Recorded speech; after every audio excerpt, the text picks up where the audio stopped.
Итак, Голливуд решил вступить в полномасштабную борьбу и выставить себя на посмешище. Я не такой старый, чтобы забыть, как 2 недели назад Мадонна заставила своего сына танцевать на кухне под Майкла Джексона. Все насмехались над этим, как над расизмом, но теперь весь Голливуд увлечен тем, что сын Мадонны танцует под Майкла Джексона на кухне. И вот что мы имеем. Вчера кучка проснувшихся и очень самодовольных голливудских знаменитостей, включая таких людей, как Аарон Пол, Кристен Белл и Сара Полсон, сняли видео для яответственен.org, в котором они объявили, что берут на себя ответственность за все грехи мира.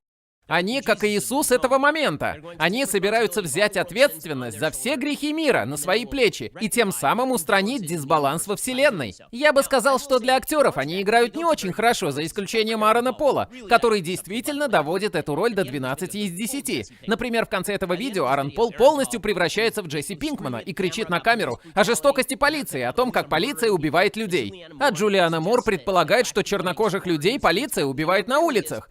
Это действительно очень солидный состав Голливуда, но вы можете сказать, что все они мошенники, учитывая то, что они делают.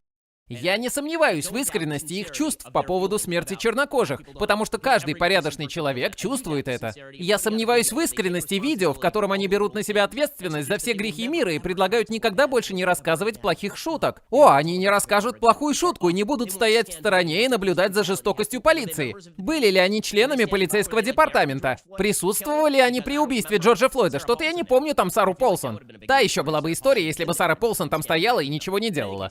И все как раз наоборот, именно в этом видео. Если вы такая звезда и говорите, что вы берете ответственность за все эти вещи, то на самом деле вы не берете ответственность за все эти вещи. И на самом же деле вы говорите, что все остальные плохие парни, а я хороший. И способ у вас для этого — перформативное искупление. И этот перформативный тон: я не такой, как другие белые. И как раз в этом видео куча белых людей говорит, что они берут на себя ответственность, что означает, что они не берут на себя ответственность. Они просто из хороших белых. Я из тех, кто заколачивает окно деревянной фанерой, а потом распыляет на него краску Black Lives Matter. Прошу вас, не врывайтесь в наши особняки. Я с вами до самого конца, пока дело не доходит до того, чтобы пожертвовать своей ролью ради цветного человека. И тогда они уже не в восторге. Но, как бы там ни было, сейчас перед камерой, и это важно, ребята, потому что вы снова видите, как то, что началось как искреннее выражение расстройства по поводу Джорджа Флойда и жестокости полиции, стало для многих людей возможностью подать сигнал добродетели от имени своих собственных политических деятелей и их инсайдерских голливудских дружков. Вот это вчерашнее видео, оно просто омерзительно. Я беру на себя ответственность. Я беру на себя ответственность. Я беру на себя ответственность. Я беру на себя ответственность за каждый бесконтрольный момент. За каждый случай, когда было легче проигнорировать, чем назвать все своими именами. За каждую не очень смешную шутку. За каждый несправедливый стереотип. За каждую вопиющую несправедливость, большую или маленькую. Каждый раз, когда я молчал. Каждый раз, когда я объяснял жестокость полиции. Так, секунду. Кто объяснит жестокость полиции? Или типа один из актеров: «О, чувак, это история с Родни Кингом, это было здорово». Кто? Да о чем вы вообще? Да о чем вы? И я с большим нетерпением жду профессиональной нарезки всех различных шуток, которые эти актеры рассказывали в течение своей карьеры. Очевидно, они больше не любят это признавать. Один из тех, кто ведет себя наиболее искренне, это Джастин Торо, написавший «Тропический гром», в котором Роберт Дауни-младший играет черного человека и 2 часа рассказывает нам только расистские стереотипные шутки.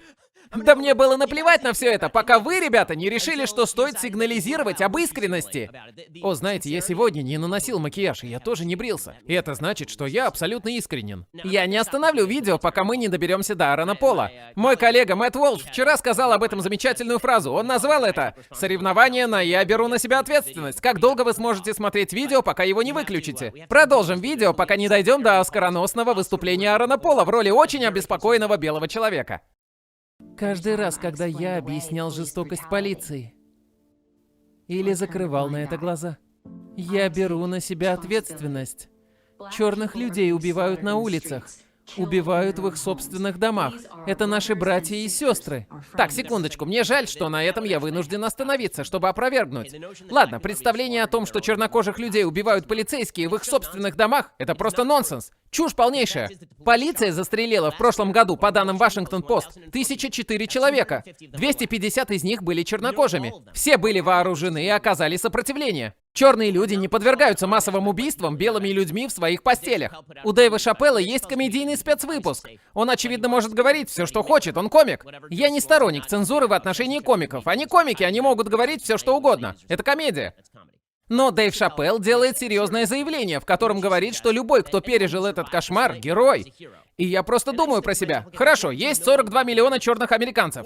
41 миллион 992 тысячи 500 человек из них не были застрелены в прошлом году. А из оставшихся 7,5 тысяч застреленных, подавляющее большинство были убиты другими черными в черном сообществе, потому что почти все убийства в США внутрирасовые, межрасовые. И только 250 были застрелены полицейскими, и лишь 9 из них застрелены безоружными. Явно, что в США каждый день не убивают чернокожих. А Дэйв Шапелл очень богатый человек. Леброн Джеймс очень богатый человек, добился очень-очень хороших результатов для себя. Молодцы, это же Америка. У всех должна быть возможность добиться успеха, именно поэтому мы все выступаем против жестокости полиции. Но это представление о том, что чернокожих людей массово убивают. Кстати, унизительное для истории зло. Хотите поговорить о жестоком обращении с чернокожими? Не нужно углубляться в американскую историю, чтобы говорить о жестоком обращении с чернокожими. Если сравнивать сегодняшний опыт чернокожих с опытом чернокожих в 60-х годах, с узаконенной сегрегацией, с Джимом Кроу и законами о размножении, по сравнению с рабством, это совершенно нелепо. И слышать чушь от Джулианы Мур, которая белее, чем этот лист бумаги, это выше моих сил. И вот, наконец, мы добрались до Аарона Пола, обладателя Оскара. Убийцы копов должны быть привлечены к ответственности. Мы можем переломить ситуацию. Пришло время взять на себя ответственность, назвать ненависть ненавистью и начать действовать. Я понял, почему они выбрали Аарона Пола на роль Джесси Пинкмана, потому что он на самом деле Джесси Пинкман. Как будто не существует Аарона Пола. Он будто делает спинномозговую пункцию 11 для Аарона Пола. Ладно, смысл этого не в том, что это важно. Дело в том, что это легкомысленно, неважно. И вот мы достигли точки легкомысленной неважности в этих дебатах. Мы помним, что все началось с того, как нам провести реформу полиции, чтобы подавить жестокость полицейских. И как же нам это сделать? Мы говорили вообще об этом? Например, за последнюю неделю, за последние 1,5 недели. Конгресс продвигает законопроект, кто-нибудь в курсе? Ответ, конечно же, отрицательный. СМИ охвачены другими нарративами, с другими нарративами. И проблема для прессы и для левых в том, что как только вы расширяете повествование от американцев, которые должны заботиться об убийстве черных людей, что мы все и делаем, да мы собираемся снести статуи Джорджа Вашингтона и Томаса Джефферсона и создать автономные зоны в Сиэтле, то американцы сразу «все, мы уходим». И как только переходите от «мы все должны заботиться о черных людях, пострадавших от жестокости полиции, каждый белый человек виновен в системном расизме в этой стране, вы должны встать на колени, вы должны искупить свою вину. Должны выпустить корпоративное заявление. Мы собираемся бойкотировать вас, американцы. То все кончено. Мы не собираемся носить ленточку только потому, что вы нам говорите этого не делать. Мы можем быть согласны с причиной, но нас не заставит сниматься в голливудских клипах о заложниках. Вы видите, повествование поворачивается, потому что левые всегда заходят слишком далеко. Они не скажут «здесь неправильно, как нам это исправить», потому что это может объединить. Они отказываются быть конкретными. Вместо этого вы должны проглотить весь этот нарратив. И я не думаю, что большинство американцев готовы проглотить нарратив о том, что чернокожие люди в США систематически подвергаются полицейскому насилию и угрозе насилия каждый божий день. Или что все белые люди в США несут ответственность за порабощение чернокожих людей. И поэтому существует неравенство между группами. Это неправда. Надеюсь, вам понравился этот ролик из шоу Бена Шапира. Если это так, нажмите на кнопку подписки и будьте в курсе наших всех новых материалов.